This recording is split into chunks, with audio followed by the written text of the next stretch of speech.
शांति। बहुत प्यारा सा गीत अभी बजा, आपके कानों में गूंजा। क्या है अपने अंदर की आश, क्या है दिल की आवाज, क्या ये सब को आता है मन में कि हमको बाबा आपके समान बनना है।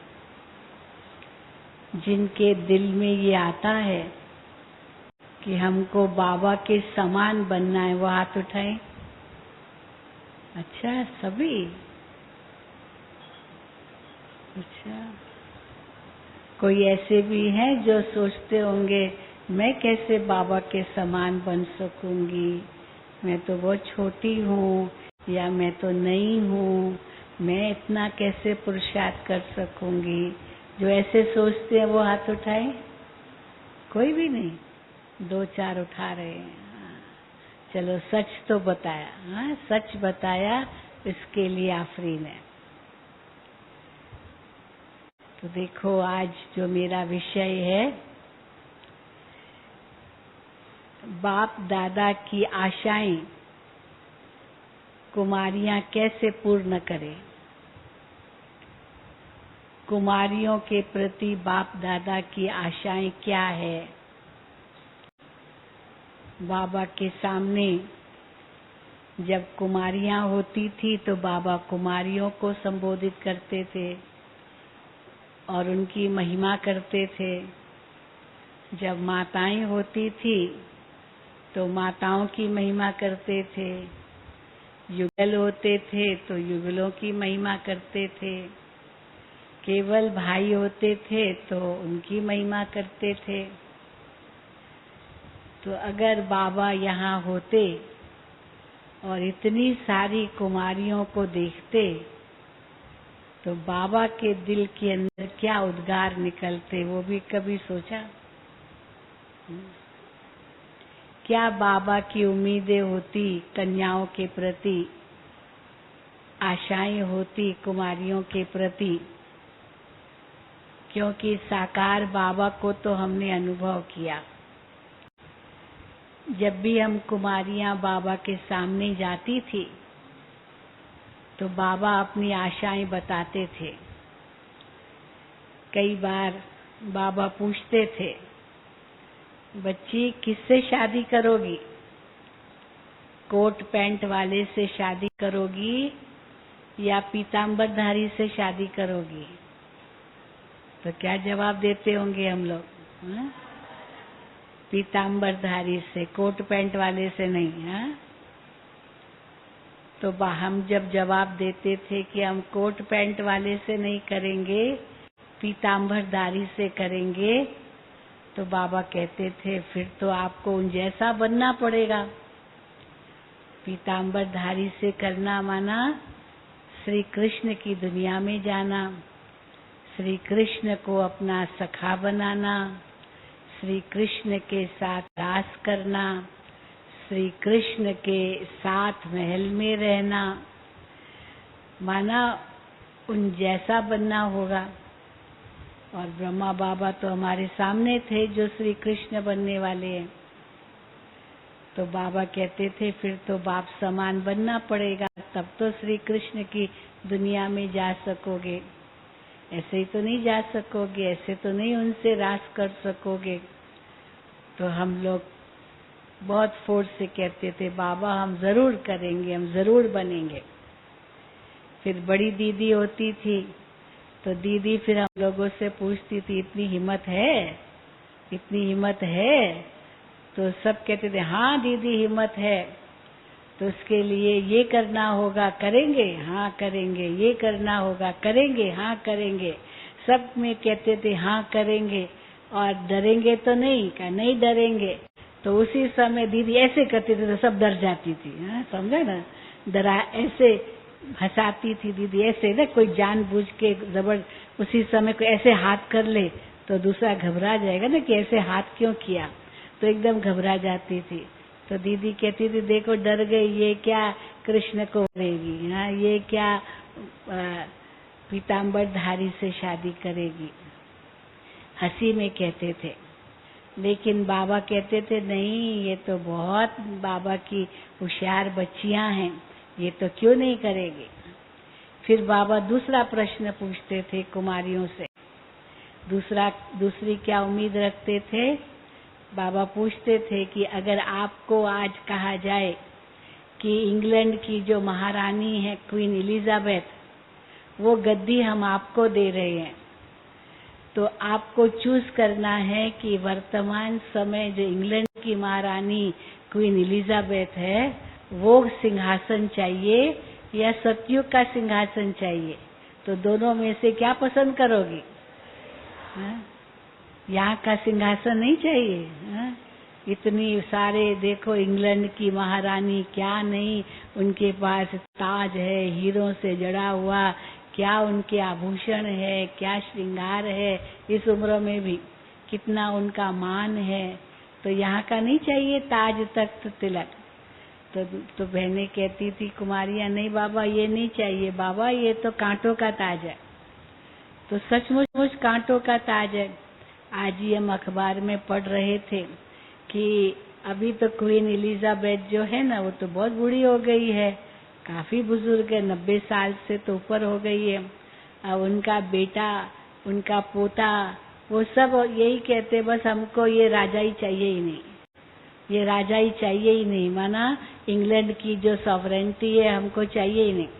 उनका बेटा पोता सब जो है वो सब कहते कोई हमारा फोटो भी न ले, क्यों हमको अपनी प्राइवेट लाइफ जीनी है, हमको ये सब नहीं चाहिए, कुछ नहीं चाहिए। तो मानो हरेक आज तंग है इस कलयुगी दुनिया से। इतने बड़े बड़े वीआईपीज हैं, इतने बड़े बड़े मिनिस्टर्स हैं, उनके आगे पीछे कमांडोज घूम रहे हैं, Z+ सिक्योरिटी उनको मिलती है क्योंकि हिट लिस्ट में है, कहाँ वो मौका मिले उनको उड़ा दें। तो इतना डर तो है ना दुनिया के अंदर। तो हम बच्चे देखो कितने सेफ बैठे हैं। इस कलयुगी दुनिया का कुछ चाहिए? जो समझते हैं थोड़ा थोड़ा तो चाहिए ना, वो हाथ उठाएं। कुछ भी नहीं, सच्ची कुछ नहीं चाहिए। हाँ? पर कहाँ पर थोड़ी थोड़ी दिल लग जाए तो हाँ।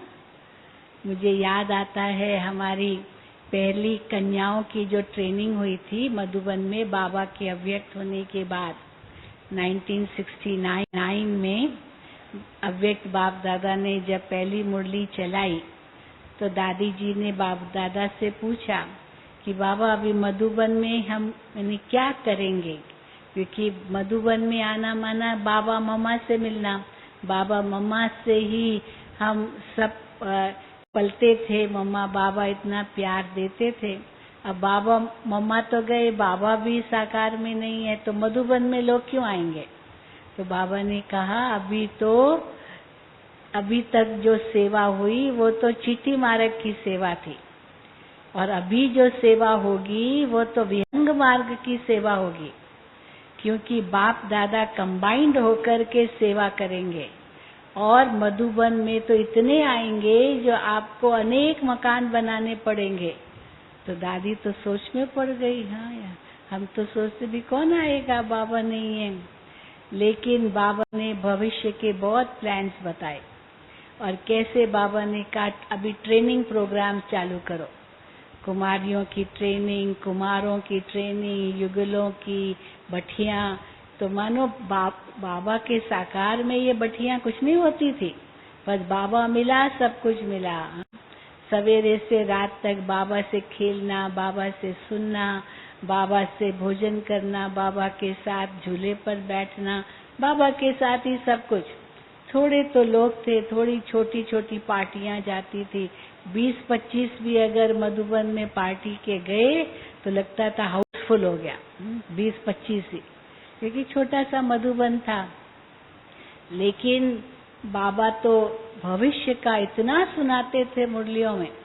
हिस्ट्री हॉल में बाबा की मुरली चलती थी और बाबा के आगे माइक कभी नहीं रखते थे। बाबा कहते थे माइक पर थोड़ी कोई क्लास होता है, माइक पर थोड़ी कोई पढ़ाया जाता है।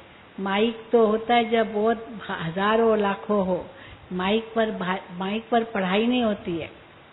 तो बाबा को माइक पसंद ही नहीं था, परंतु अभी इतने हो गए तो माइक के बिना कैसे आवाज जाएगी। तो हिस्ट्री हॉल में बाबा मुरली चलाते थे, लेकिन इतनी बुलंद आवाज होती थी, जैसे दादी जान की आती ओम शांति करती ना दादी बड़ी शक्ति से, तो बाबा भी इतनी शक्ति से बोलते थे जो सचमुच। हिस्ट्री हॉल तो वैसे ही छोटा तो था ही, तो माइक की तो वैसी जरूरत नहीं भी थी, पर और बैठे होंगे अगर 20-25 लोग और बाबा की इतनी बुलंद आवाज होती थी, तो बाबा से बच्चे पूछते थे कि बाबा आपने तो आज ऐसे सुना है जैसे आपके आगे तो हजारों लोग बैठे हैं। बाबा कहते थे बच्चे मैं केवल इनको देख के थोड़ी मुरली चलाता हूँ, बच्चे बहुत आने वाले हैं, बहुत आने वाले हैं, बहुत बच्चे आएंगे, हाँ बहुत आएंगे। तो बाबा बहुत आएंगे, तो लगता था बाबा कितना दूरदर्शी होकर के क्या नहीं भविष्य देख रहे हैं। तो उस समय लगता था कौन आएंगे, कितने आएंगे, हाँ थोड़े से ही देखते थे। लेकिन आज जब हम देखते हैं तो लगता है जो बाबा ने साकार में कहा वो सब अभी प्रैक्टिकल में हो रहा है। मन नचित ये सब बातें कैसे बाबा कर रहे हैं। मकान बनाने पड़ेंगे, बाबा हर मुरली में कुछ न कुछ कहते हैं। विनाश की बातें बाबा करते हैं। उस समय तो विनाश का कुछ किसी को संकल्प भी नहीं था। भले अमेरिका रशिया उस समय हथियार बनाते जा रहे थे। बाबा ने आज भी मुरली में कहा कि अगर ये दोनों मिल जाए तो दुनिया पर राज्य कर सकते हैं। तो उस समय जो बाबा की मुरली चली, उस समय दोनों देश अमेरिका और रशिया बहुत होड़ उनकी चल रही थी, रेस हथियार बनाने की। क्योंकि अगर एक देश दूसरे पर हथियार चलाता या बॉम्ब चलाता तो दूसरा भी तैयार है, वो भी चलाता, इसीलिए वो डर के मारे कुछ भी नहीं करते थे। तो बाबा कहते थे दोनों ये मिल जाए तो पूरी दुनिया पर राज्य कर सकते। इतने हथियार, इतने बॉम्ब्स उनके पास हैं, लेकिन ये ड्रामा में नूंद नहीं है। तो ये क्यों बाबा ऐसे कहते थे? और विनाश की बातें तो बाबा बहुत करते थे। उस समय कोई सोच भी नहीं सकता था जब बाबा की साकार में मुरली चली कि कुछ ऐसे विनाश भी हो सकता है। लेकिन बाबा भविष्य देखते थे, और आज जब हम वो मुरलियां पढ़ते हैं तो लगता है कितनी प्रासंगिक है। इस समय जो वो मुरलियां जो आज से बाबा ने 50-60 साल पहले चलाई होंगी, वो आज कितनी प्रासंगिक है। क्यों? क्योंकि बाबा भविष्य को देखते थे। बाबा कहते थे विदेश में भी तुम बच्चे जाएंगे, विदेश वाले जब भारत में आएंगे तो भारत के कुंभकर्णों को जगाएंगे। तो हमारी दादियां सोचती थी कौन जाएगा विदेश, हमको अंग्रेजी तो आती नहीं है। तो बाबा कहते थे बच्चे अंग्रेजी भले नहीं आती, आपको बहुत इंटरप्रेटर मिल जाएंगे, जो आप हिंदी में बोलेंगे वो अपनी भाषा में करेंगे, इसलिए आपको चिंता करने की जरूरत नहीं, कि अंग्रेजी सीखने की भी जरूरत नहीं है। तो देखो आज 140 देशों में बाबा के सेंटर्स है, और मेरा भी ये सौभाग्य रहा है 70 देशों में से भी अधिक देशों में गई हूँ बाबा के सेंटरों पर। और कैसे यहाँ बैठे बाबा की मुरली चलती है, और इंटरनेट के माध्यम से सभी देशों में बाबा की मुरली लाइव उनको इंग्लिश में मिलती है, और फिर अपनी भाषा में उसी समय करते हैं। कभी सोचा भी नहीं था।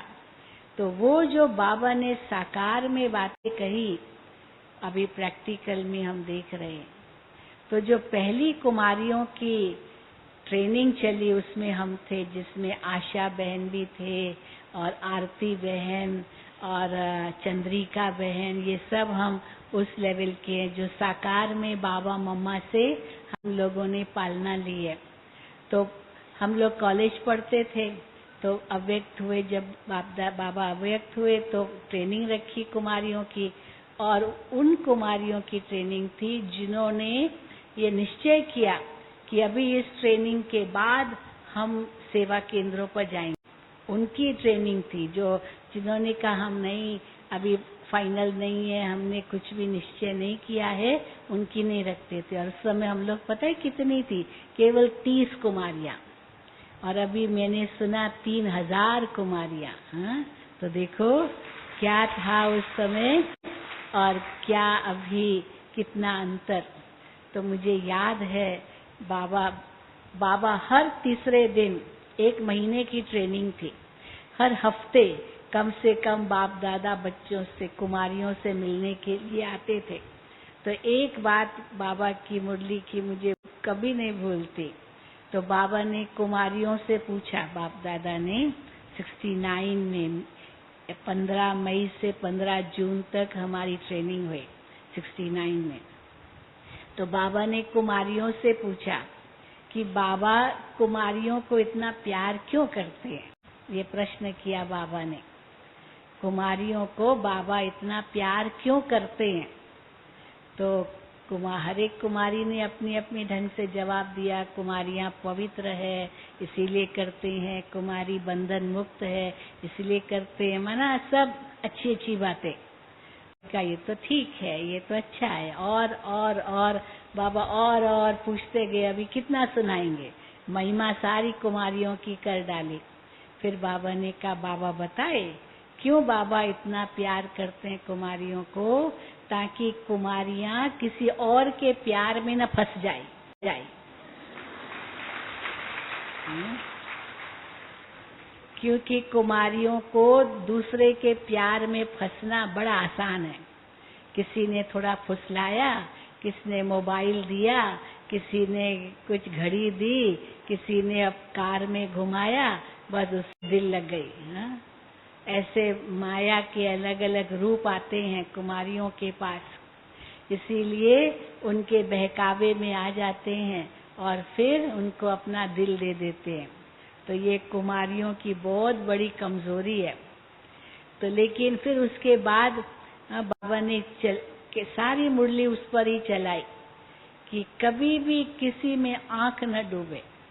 बाबा हमको क्या से क्या बनाता है, क्या से क्या देता है, इसलिए वो अगर सदा याद रहे तो इस कलयुगी दुनिया में तो आंख कभी जाए ही नहीं। क्योंकि मम्मा का एक सुंदर उदाहरण था। हमारे निर्वैर भाई रमेश भाई बताते हैं कि एक बार मम्मा बॉम्बे में आई थी, तो रमेश भाई मधुबन अपने बॉम्बे में रहते थे और साथ और निर्वैर भाई भी वहीं रहते थे। तो मम्मा को घुमाने ले गए, मम्मा मुंबई देखो, मुंबई देखो, मायावी नगरी बाबा कहते थे।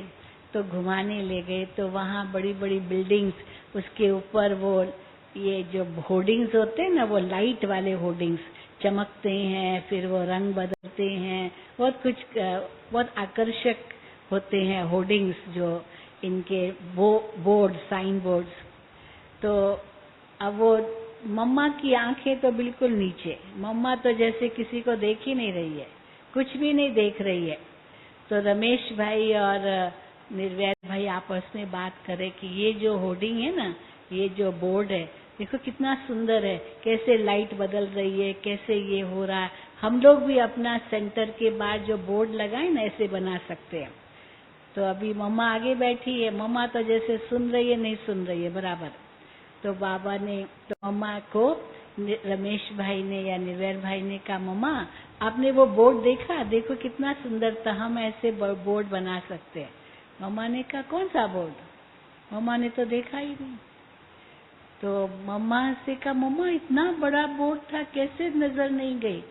बाबा, मम्मा नजर नहीं गई? मम्मा ने कहा, नहीं, जो मेरे काम का नहीं है, जो मेरे मतलब का नहीं है, तो मैं वहाँ मेरी नजर जाए क्यों? मानो इतनी बड़ी बात मम्मा ने कह दी कि निर्वैर भाई और रमेश भाई उस समय बहुत बड़ी शिक्षा ली। वो सुनाते अपना अनुभव मम्मा का, तो इतनी बड़ी शिक्षा ले ली। मम्मा भी तो कुमारी थी। कई बार दादी जानकी कहती है, मैं मम्मा से पूछती थी कि मम्मा आप मम्मा बनी कैसे? तो कैसे मम्मा बनी? हाँ, बहुत सारी बातें मम्मा की निकली है, बहुत सारी पॉइंट्स निकली है। मम्मा क्या क्या पुरुषार्थ था। तो कैसे बाबा भी मम्मा की कितनी महिमा करते थे। भले बाबा कहते थे बेटी है, लेकिन बाबा कहते थे मम्मा बाबा से भी आगे है, क्योंकि धक से कैसे मम्मा ने सारा त्याग किया। तो उसी समय जब हम कुमारियों की भी ट्रेनिंग चली, तो 1 महीना तो थियोरेटिकल ट्रेनिंग चली, और हमारी जो टीचर्स थी, ये 69 की बात कर रही हूँ, 48 साल पहले की बात। तो जब उस ट्रेनिंग में हमारी जो सब दादियाँ हमारी टीचर्स थी, दादी, बड़ी दादी, दादी प्रकाशमणि, मनमोहिनी दीदी तो थे ही, लेकिन साथ में चंद्रमणि दादी, कुंज दादी, जानकी दादी, सब दादियों को बाबा ने मधुबन में बुला लिया था। 1950 में जब कराची से माउंट आबू में आए और 52 में हमारा पहला सेंटर दिल्ली में खुला, तो उस समय कितनी दादियों को बाबा दिल्ली भेजते थे। फिर बॉम्बे में खुला, फिर बाबा बॉम्बे भेजते थे। फिर बेंगलोर में खुला, यूपी में खुला, सब जगह खुलता गया। सब जगह जो दादियाँ जिन्होंने इतनी तपस्या की थी, 14 साल भट्ठी में रहे थे, वो सब पक करके तैयार हुई थी। और जो कच्ची थी वो तो बेगरी पार्ट में तो सब खत्म, माना चलो दुनिया में चली गई। लेकिन जो पक्की थी उनको बाबा ने कैसे सेवा में भेजा। तो साकार में बाबा ने 52 के बाद सब दादियों को अलग अलग सेवा स्थानों पर भेजा। लेकिन जब बाबा अव्यक्त हुए, तो फिर अव्यक्त बाप दादा ने सब दादियों को वापस बुलाया मधुबन। मानो वो साइकिल कंप्लीट, और दादियों को बुलाया, क्योंकि सारी आग थी बाबा के अव्यक्त होने पर। तो कैसे वो ट्रेनिंग चली, और जिनको जाना था वो तो फिर वापस गए, लेकिन मधुबन में दादी प्रकाशमणि को रखा, वो बॉम्बे में रहती थी। मम्मा जब थी तो दीदी मनमोहिनी वो दिल्ली में रहती थी। मम्मा के बाद बाबा ने दीदी मनमोहिनी को मधुबन में बुला लिया। ऐसे बहुत बाबा ने किया और मधुबन में स्थायी बनाया। लेकिन उसके बाद फिर बाबा ने सबको सेंटरों पर भेजा। साकार में बाबा ने बहनों को कभी मधुबन में नहीं रखा। अव्यक्त के बाद तो रखा, लेकिन कभी भी कन्याओं को मधुबन में, या दादियों को जो कन्याएं थी सब, उनको मधुबन में नहीं रखा। बाबा कहते थे तुम्हारा स्थान सेवा स्थान है। और बाबा की अव्यक्त होने के बाद मधुबन का आकर्षण बढ़ा, और कैसे ये सब दादियां मधुबन में रही। लेकिन बाबा के अंदर में बहुत आश थी, ये बच्चियां बाबा का नाम रोशन करेगी। तो मुझे याद है 1967 में कैसे मैं उसके पहले बाबा मुंबई में आते रहते थे हर साल। दिसंबर, जनवरी, फरवरी 3 महीना बाबा मुंबई में रहते थे। मैं 60 में ज्ञान में आई हूँ, तब 12 साल की थी, और मैं लगातार सेंटर पर जाती थी, स्कूल जाती थी, स्कूल यूनिफॉर्म में सेंटर जाती थी, फिर स्कूल जाती थी। बाबा के आगे मैंने इंग्लिश में भाषण किया, क्योंकि इंग्लिश मीडियम स्कूल में पढ़ती थी, कॉन्वेंट स्कूल में बॉम्बे में पढ़ती थी। तो बाबा को बहुत अच्छा लगता था कोई इंग्लिश में भाषण करे। अभी तो कोई बड़ी बात नहीं है, सब इंग्लिश तो बहुत जानते हैं, उस समय बड़ी बात थी। तो इसलिए बाबा के सामने जब इंग्लिश में भाषण किया, तो बाबा ने मुझे कहा, बच्ची तुम इंग्लिश में बहुत होशियार हो, बाबा तुमको विदेश भेजेगा। देखो साकार में बाबा ने मुझे कहा बाबा तुमको विदेश भेजेगा। उस समय विदेश क्या होता है वो तो पता भी नहीं था। तो देखो कैसे बाबा ने क्या नहीं कुमारियों के प्रति सोचा। फिर उसके बाद जब मैं कॉलेज पढ़ने लगी 1967 में, मैं इंटर साइंस में थी, सेकेंड ईयर ऑफ कॉलेज। तब 11 प्लस 2 और 2 था, अभी 10 प्लस 2 प्लस 3 है ना।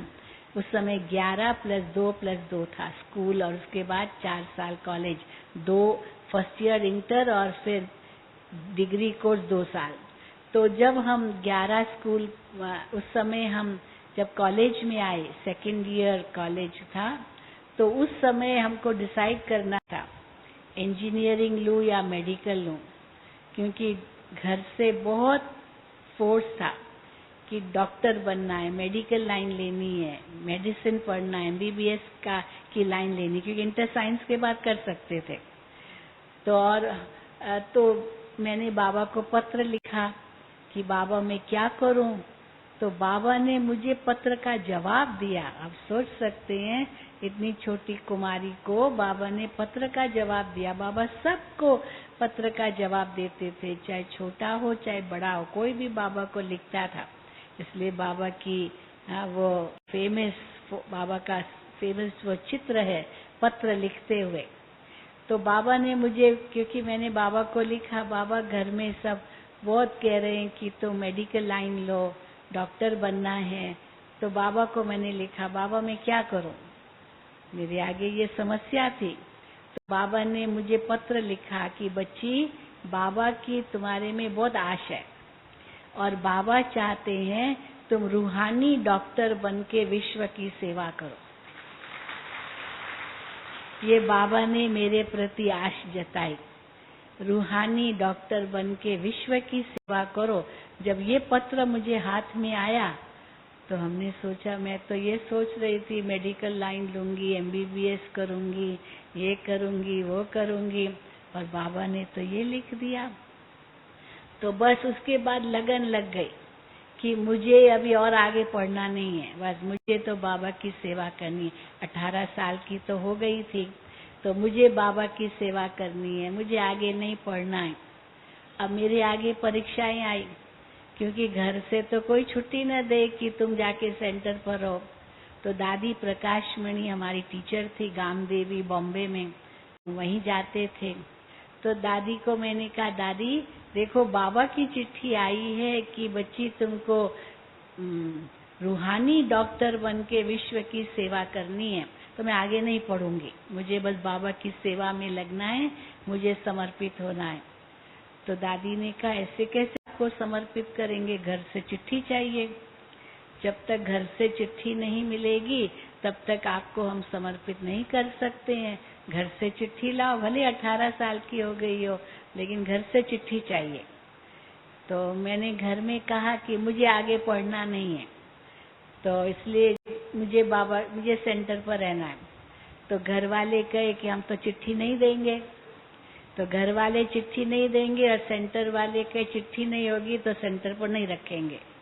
अब मेरे आगे समस्या, बाबा कहते हैं रूहानी डॉक्टर बनना है, विश्व की सेवा करनी है, यहाँ तो सेंटर पर ही नहीं रख रहे हैं क्योंकि चिट्ठी नहीं है, घर से चिट्ठी नहीं है। बंधन था, काफी बंधन था घर से, इसीलिए चिट्ठी कोई नहीं दे। तो मैं क्या करूं। तो उसके बाद फिर उस समय निर्मला दीदी है ना, वो बॉम्बे में रहती थी, तो उस जो अभी ज्ञान सरोवर में है और कई देश एशिया के संभालती हैं, तो उनको मैंने कहा। तो निर्मला दीदी उस समय डॉक्टर थी, अभी उनकी अपनी क्लिनिक थी, हॉस्पिटल थी उनकी, और बाबा ने उनको कहा कि ये सब अभी छोड़ो और तुम बाबा की सेवा में लग जाओ, और अपने पिता को कहो कि मुझे एक मकान लेकर के दो और उस मकान में आप एक ट्रेनिंग सेंटर खोलो। तो जो बाबा ने उनको कहा उसी अनुसार उसने किया। उसके पिता ने उसको मकान लेके दिया, नहीं तो दहेज के लिए रखा था कि बच्ची को शादी कराएंगे, डॉक्टर तो थी, कुमारी थी। तो उसने कहा मुझे तो बस बाबा की सेवा करनी है। तो जो उनका अपना क्लिनिक था, हॉस्पिटल, वो अपनी बहन को दे दिया और खुद मकान लिया बाबा के कहने पर और वहाँ ट्रेनिंग शुरू की। और उस ट्रेनिंग में, तब मैं इंटर में थी, उस ट्रेनिंग में हम गए थे, कुमारियों की ट्रेनिंग में। वहाँ जाने मिलता था लेकिन समर्पित हो जाने की छुट्टी नहीं थी। तो जब वो ट्रेनिंग में हम गए तो उस समय मैंने दीदी निर्मला से पूछा मैं क्या करूं। तो दीदी ने कहा कि अगर आपको छुट्टी नहीं मिल रही है तो आप कोई बात नहीं, आप बीएससी कर लो, आप बीएससी कर लो, डिग्री ले लो और उसके बाद आपको छुट्टी मिल जाएगी। तो मैंने कहा पर बाबा कहते हैं रूहानी डॉक्टर बनना है, बाबा कहते हैं। तो कहा कोई बात नहीं, आप करना। देखो मैं डॉक्टर हूँ और मैं अपनी डॉक्टरी छोड़ रही हूँ बाबा की सेवा करने के लिए। जो मुझे बाबा ने कहा कि बच्ची तुमको मकान लेना है और वहाँ कुमारियों की ट्रेनिंग शुरू करो बॉम्बे में, कांदेवली सेंटर पर। तो वो जो कांदेवली में पहले सेंटर था वो निर्मला दीदी के लौकिक फादर ने दिया था और वहाँ ट्रेनिंग शुरू की थी। अभी तो देखो मुंबई में कितनी सेवाएं हैं, लेकिन उस समय सेंटर्स तो बहुत कम थे।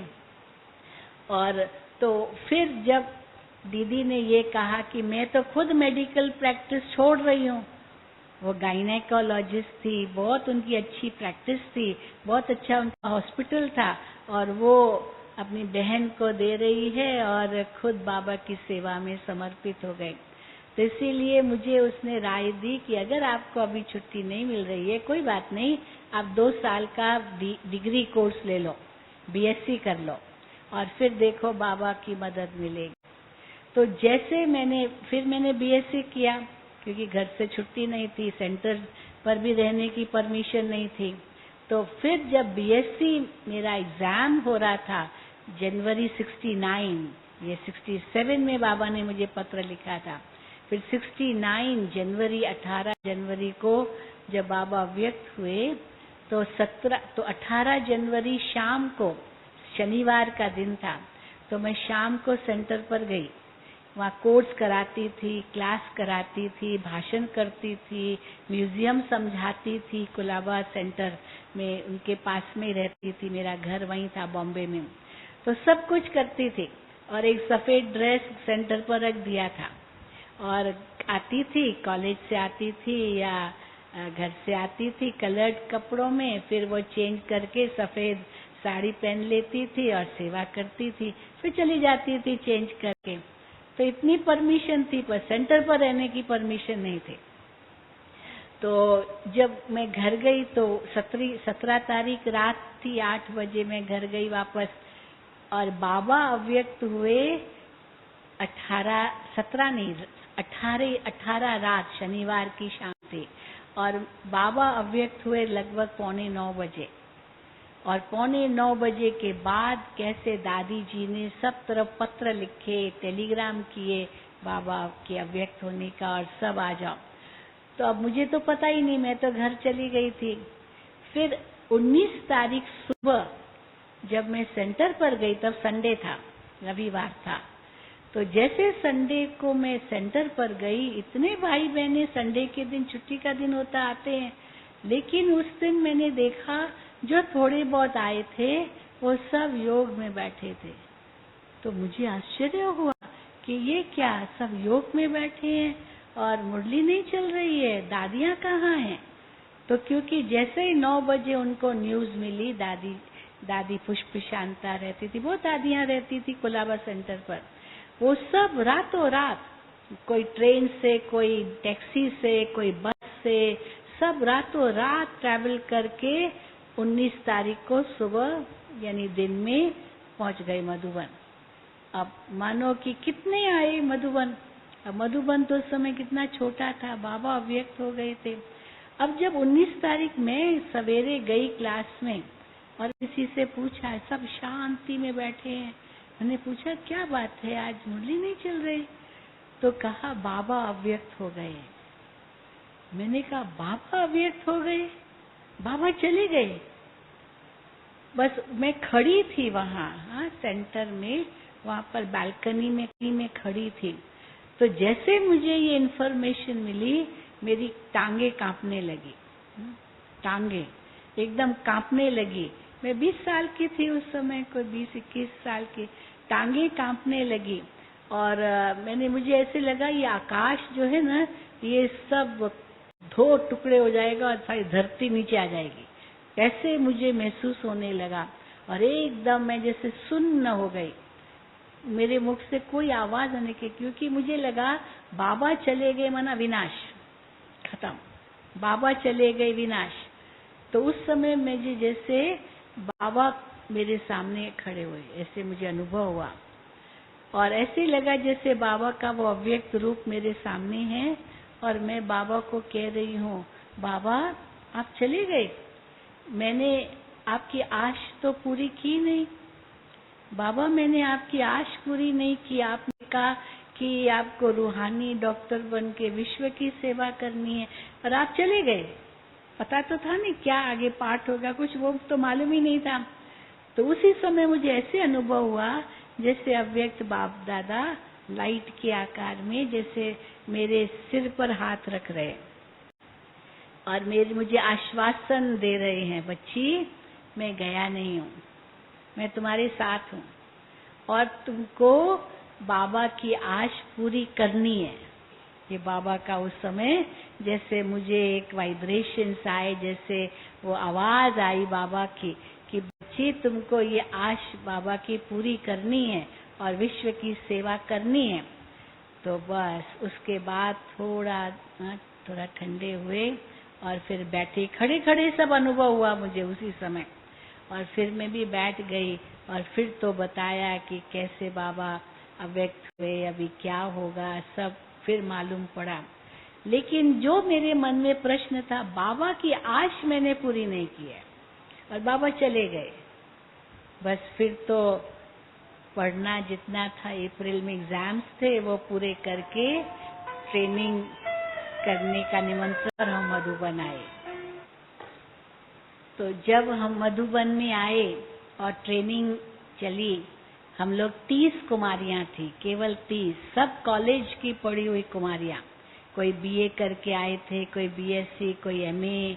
हमारी आशा बहन एमए करके आई थी, चंद्रिका बहन एलएलबी कर रही थी अहमदाबाद, वो 1 साल करके आई थी। सब मानो पढ़ाई करके कॉलेज की आई थी।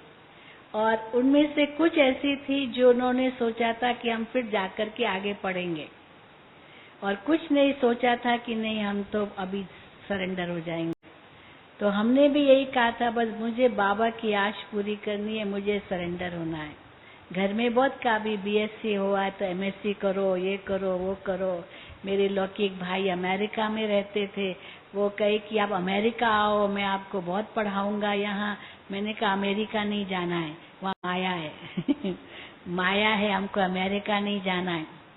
तो हमारी लौकिक बुआ हमको ज्योतिषी के पास ले गई थी कि भाई ये विदेश नहीं जा रहे, इसको बहुत बुला रहे हैं।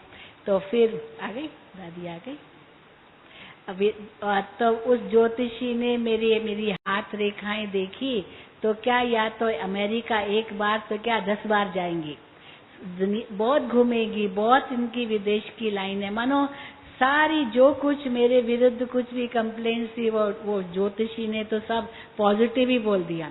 इतना तक कहा कि इनका भविष्य बहुत उज्जवल है, मानो कि हर इच्छा इनकी पूरी होगी, जो कुछ उस समय का बड़ी बातें थी। खैर, कहने का भाव है कि कैसे बाबा की इच्छा हमको पूरी करनी है, यही लगन में था और कुछ नहीं था। फिर उसके बाद 1 महीने की ट्रेनिंग हुई और उस ट्रेनिंग में बाबा ने एक बार हम लोगों से पूछा, आप सब कौन हो, कौन हो? अब बड़े बड़े टाइटल्स कुमारियों ने दिए, जो बाबा मुरलियों में टाइटल्स देते हैं। फिर पूछा आप कौन हो? तो जो बाबा की बुद्धि में टाइटल था वो तो किसी ने नहीं सुनाया। तो सबसे पूछा, 30 ही तो कुमारियां थी। बाबा 30 कुमारियों के लिए खास आए थे हिस्ट्री हॉल में। तब मेडिटेशन हॉल भी नहीं था पांडव भवन में, हिस्ट्री हॉल में बिल्कुल बाबा के नजदीक। बाबा की गद्दी होती थी, जैसे बाबा के कमरे में गद्दी है ना नीचे पट पर, वहां पर बाबा बैठे और हम 30 कुमारियों के साथ बैठे। तो फिर बाबा ने एक एक से पूछा, आप कौन हो, आप कौन हो? तो हर एक ने अपना अपना जवाब दिया। और बाबा ने इतना सुंदर जवाब दिया, आप सभी जगत माताएं हो, आप सभी जगत माता।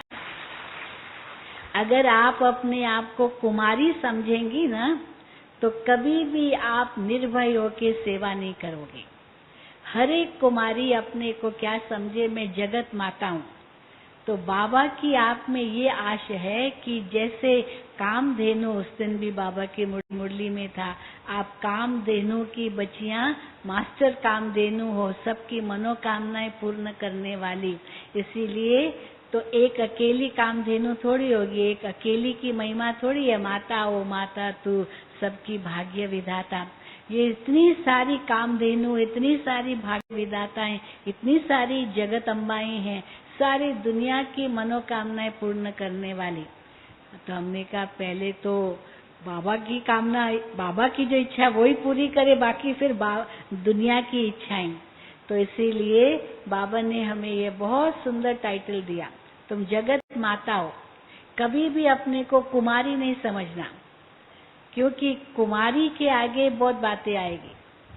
तुम जगत माँ हो, अम्बा हो, तो जैसे माँ अपने बच्चों की पालना करती वैसे तुमको करनी है। तो देखो बाबा की कितनी आशाएं हैं कुमारियों के प्रति। और मुझे कैसी विचित्र बात थी, हम कन्याओं की ट्रेनिंग के बाद माताओं की ट्रेनिंग हुई। तो माताएं आई मधुबन में, बाबा ने माताओं से पूछा आप कौन हो, कौन हो? तो शिव शक्तियां हैं, जगत अम्बा, ये सब का। बाबा ने तो और ही उल्टा कहा, आप सब ब्रह्मा कुमारियां हो। तो माताओं को बाबा ने कुमारी बना दिया और कुमारियों को कहा आप जगत अम्बा हो, जगत माता हो। तो देखो ये भगवान की विचित्र लीला है, क्योंकि बाबा जब माताओं को देखते हैं तो माताओं में जैसे गृहस्थी का बोझ उनको महसूस होता है, तो बाबा ने उनको कितना निर्भय बना दिया कि आप अपने आप को गृहस्थी क्यों समझते हो? तो कईयों ने कहा हम ट्रस्टी हैं, ये भी कहा। तो बाबा ने कहा गृहस्थी ट्रस्टी बने तो भी तो गृहस्थी पना तो है ही ना। आप कहो कि हम तो हाँ ब्रह्मा कुमारियां हैं, तो ब्रह्मा की संतान है, ब्रह्मा बाप है हमारा, ब्रह्मा के साथ है हम नई रचना है। आज भी बाबा ने मुरली में कहा तुम नई रचना हो, स्थापना पूरी होगी तब तो विनाश होगा। ये नई रचना है, सतयुग की नई रचना हो रही है, ब्रह्मा की हम संतान हैं। तो मानो कि ये इतना बड़ा नशा है, जिस नशे से हम नई दुनिया की स्थापना कर रहे हैं। क्योंकि बाबा कहते हैं दुनिया वाले तो इतना ये नहीं समझ रहे हैं ये क्या आंदोलन हो रहा है, ये कैसा आंदोलन है, क्रांति है ये। क्योंकि शुरू में भी एक क्रांति हुई ना, 3 क्रांतियां हुई शुरू में जो यज्ञ की स्थापना के समय। पहली क्रांति थी साक्षात्कारों की, इतने साक्षात्कार जो हर एक को साक्षात्कार होते थे और लोग खींच के चले आते थे, क्योंकि साक्षात्कारों की धुन थी। श्री कृष्ण का साक्षात्कार होता था, स्वर्ग का साक्षात्कार होता था, वैकुंठ में चले जाते थे, शहजादियां आती थी, क्या नहीं हुआ, साक्षात्कारों की धुन थी। और दूसरी क्रांति क्या हुई कि कुमारियां आई, उनको ज्यादा होते थे साक्षात्कार, पुरुषों को कम होते थे, कुमारियों को ज्यादा। छोटी छोटी कुमारियों को इतने साक्षात्कार होते थे जिनको कुछ पता ही नहीं दुनिया का, उनको साक्षात्कार होते थे। और तीसरी क्रांति कुमारियां आई, तो कुमारियां उस समय जब माताएं भी थी, कुमारियां भी थी, सब 4 दीवारों में रहती थी। कुमारी मजाल जो यहाँ से वहां जा सके बिना पिता की परमिशन के। आजकल तो कितना स्वतंत्र है, उस समय तो जरा भी नहीं स्वतंत्रता कि बिना पूछे कहीं घर से बाहर भी निकल सके, ऐसी बात थी। हाँ, हैदराबाद सिंध में तो वो हमारी दादियां सब उसी रूप से पली है। तो इसी प्रकार इतना बंधन था, और माताओं को तो बहुत ही बंधन था। और पुरुष लोग जो थे वो तो दुनिया घूमते थे, क्योंकि उनकी बिजनेस सारी दुनिया में थी। सिंधी लोग उनकी business America, England, Japan, Hong Kong, Singapore, Indonesia, Sri Lanka, ये सारी दुनिया के कोने कोने में वो बिजनेस करते थे। और घर उनका हैदराबाद सिंध था। उनको सिंध वर्की कहते थे, बिजनेसमैन। अभी भी जो सिंधी बहुत बिजनेसमैन है तो कहाँ कहाँ उनकी बिजनेस होती है। तो उस समय तो बहुत ज्यादा थी और सिंध बहुत धनवान स्थान था, क्योंकि सिंधी लोग बहुत धनी थे। इसलिए जब हिंदुस्तान में आए, भारत में आए, तो हॉस्पिटल बांधे, कॉलेजेस खोले सिंधियों ने मुंबई में, जसलोक हॉस्पिटल और केसी कॉलेज बॉम्बे का, ये सब पाकिस्तान से जो सिंधी आए उन्होंने बनाए। तो कहने का भाव था कि स्त्रियों के ऊपर बहुत हदें थी, बहुत उनके ऊपर शोषण था, कन्याओं पर तो पूरा ही था, कुछ भी नहीं कर सकती थी। और यहाँ बाबा ने कन्याओं को इतनी शक्ति दे दी कि वो तो शेरनी शक्ति बन गई। तो ये क्रांति हो गई, तभी तो विरोध हुआ। पर बाबा घबराए नहीं विरोध से, इन कुमारियों में इतनी शक्ति थी। और फिर तीसरी क्रांति क्या हुई, बाबा ने सबको कहा कि अभी अपने जीवन को पवित्र और योगी बनाओ। ये सारी कुमारियों को अपने जीवन को पवित्र और योगी बनाओ। और सब ने प्रतिज्ञा की कि हम अपने जीवन को पवित्र और योगी बनाएंगे। अब इससे तो और विरोध हुआ समाज में, पर बाबा ने कैसे उसका सामना किया कि ये मैंने नहीं कहा, ये मेरी शक्ति नहीं है, न मैं साक्षात्कार करा सकता हूँ, न मैंने इनको कराया, न कोई मैंने इनसे प्रतिज्ञा कराई है, ये सब परमात्मा की शक्ति है। परमात्मा की शक्ति से ये सब चल रहा है, ये मेरी शक्ति नहीं है।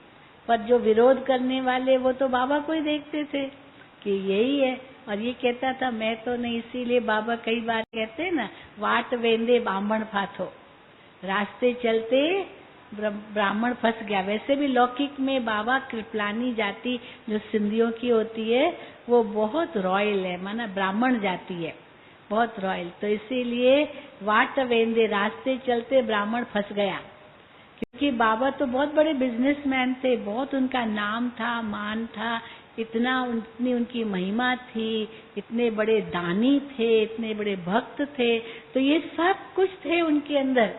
और एक सेकंड में कैसे बाबा ने त्याग किया और एकदम सारे परिवार सहित बस सब कुछ कन्याओं के आगे समर्पित किया, अपनी सारी प्रॉपर्टी। तो ये किसकी शक्ति ने शुरुआत की? ये सब शिव बाबा की शक्ति थी। तो बाबा तो देखते रह गए, ये कौन कर रहा है, ये कौन करा रहा है, ये मैं नहीं करा रहा हूँ। इसलिए निर्भय थे, ये ईश्वर की शक्ति काम कर रही है। अभी भी देखो लोग आते कहते हैं, पहले तो लोग सुनते नहीं थे, अभी लोग सुनते हैं और फिर कहते आप लोग तो बहुत अच्छा काम कर रहे हो। और फिर ये कह देंगे कि आप लोग जो ज्ञान सुनाते हो ना वो दूसरे सत्संग वाले भी सुनाते हैं, और सत्संगों द्वारा और महात्माओं द्वारा भी ऐसे ही सुनाया जाता है, वो भी ऐसे ही सुनाते हैं जैसे आप लोग सुनाते हो। तो आप भी ऐसे ही सुनाते हो जैसे, तो आप भी। लेकिन बाबा कहते हैं धीरे धीरे वो समय आएगा जब कहेंगे आप ही। क्या कहेंगे? आप ही। क्यों? क्योंकि उनको ईश्वरीय शक्ति नहीं है, उनकी अपनी आत्मा की शक्ति है। कोई नई आत्मा ही है तो उस शक्ति से जैसे ज्ञान देते हैं या जो भी भाषण करते हैं, लेकिन उनका योग परमात्मा से नहीं है, परमात्मा को तो जानते ही नहीं है। अहम ब्रह्मास्मि कह दिया, ब्रह्म से योग है, ज्योति ज्योत समाना, यही कहते हैं। और तो इसलिए जो योग परमात्मा से चाहिए, जिससे शक्ति आत्मा को मिले, वो तो इनके पास नहीं है। तो धीरे धीरे क्या होगा, उनकी शक्ति कम होती जाएगी और पवित्रता की वो रूप की रही नहीं। जो बाबा कहते हैं ये सन्यासी महात्माएं, गुरु गुसाई, ये दुनिया को थमाने के लिए, भारत को थमाने के लिए आए, लेकिन धीरे धीरे उनकी शक्ति भी खत्म होती जा रही है, क्योंकि परमात्मा से योग नहीं है। उनकी शक्ति तब कायम थी जब ये जंगलों में रहते थे, गुफाओं में रहते थे, वहां पर इनका त्याग तपस्या थी। अभी तो शहरों में आ गए हैं, बड़े बड़े महल बना के रखे हैं। तो कई फिर हम लोगों को कहते आप लोग भी तो सन्यासी हो, पर आप लोग भी तो बड़े बड़े मकानों में रहते हो। तो हम कहते हम सन्यासी नहीं है, हम भगवान के खिदमतगार है, सेवाधारी है। हम सेवा करें, भगवान को नई दुनिया स्थापन करनी है, उसके लिए ये त्याग, तपस्या, सेवा है। लेकिन हम कोई सन्यासी नहीं है उनकी तरह जो गेरुए वस्त्र पहनते हैं। फिर कहते हैं आप लोग सफेद वस्त्र क्यों पहनते हो? हम कहते हैं ये हमारा यूनिफॉर्म है। मना थोड़ी है, रंगीन कपड़े पहनते हैं जो घर गृहस्थ में रहते हैं, पढ़ते हैं, कॉलेज में जाते हैं, नौकरी करते हैं, रंगीन पहनते हैं, मना तो है नहीं।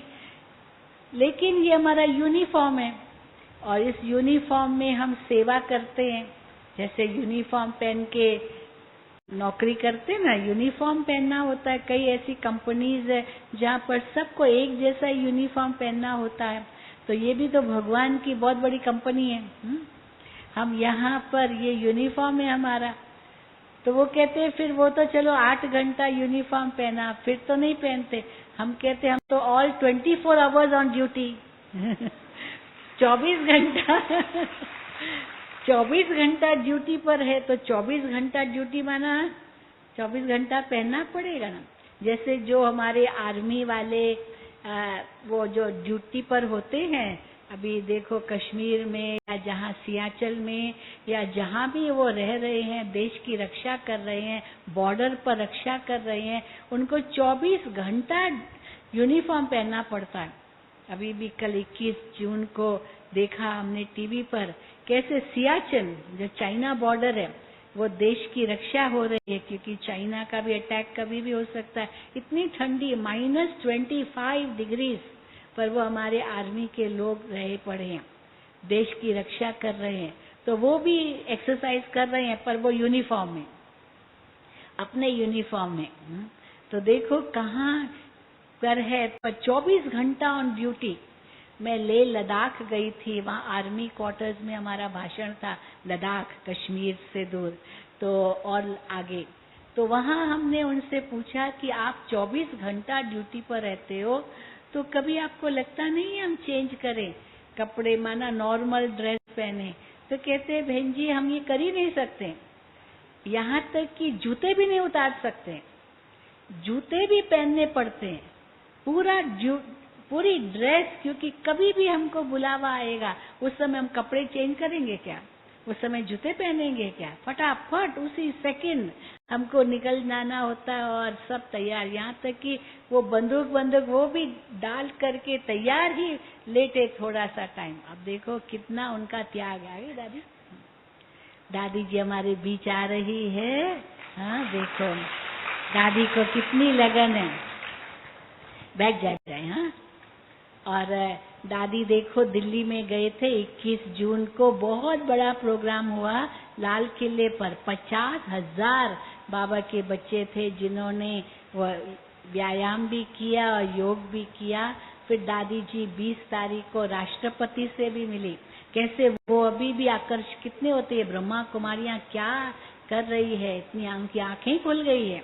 तो राष्ट्रपति ने खास निमंत्रण दिया और दादी जी वहाँ गए थे और 21 तारीख पूरा करके देखो वापस आ गए आप सबसे मिलने के लिए। दादी जान कीजिए, इस उम्र में भी दादी की लगन देखो, दादी का उमंग देखो, दादी का उत्साह देखो, दादी की शक्ति देखो। हाँ, ये किसकी शक्ति है? किसकी शक्ति है? हाँ, किसकी शक्ति है? बोलो बाबा, बाबा की, जोर से बोलो। हाँ, बाबा की, इंसान की तो नहीं है ना, किसी मनुष्य की ये शक्ति नहीं है, ये परमात्म शक्ति काम कर रही है। और उस परमात्म शक्ति के आकर्षण में आप सभी इतनी कुमारियां भाग भाग करके आई हो सकता है आपको कुछ बंधन भी हो, कुछ हो, परंतु एक लगन जरूर रखना। कौन सी लगन? मुझे बाबा की सेवा करनी है, बाबा की आश पूरी करनी है। लो देखो, हाँ,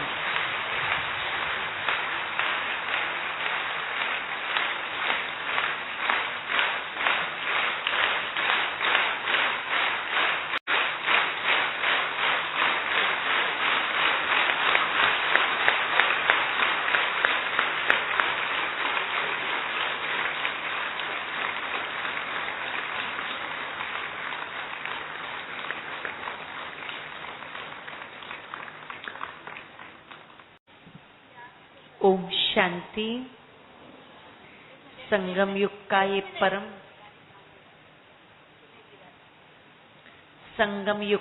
परम सुख, संगम युग की ये परम प्राप्ति वो ही है। यज्ञ की बाप समान आत्माओं की दृष्टि, सकाश और वो वाइब्रेशन को पकड़ना। अभी ही हमने 2 क्लास सुने। दोनों क्लास में सबसे पहला क्लास जो हमारा था, दिलाराम की दिलरुबा दादी जी एस का रियल एग्जाम्पल है।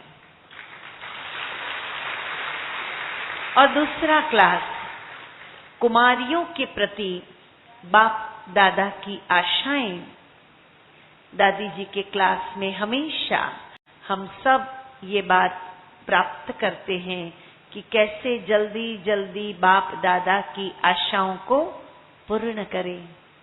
ऐसी मीठी प्यारी दादी जी जो एक गोपिका, एक बाबा की सच्ची सजनी का रियल एग्जाम्पल हम सब कन्याओं के लिए रही हैं।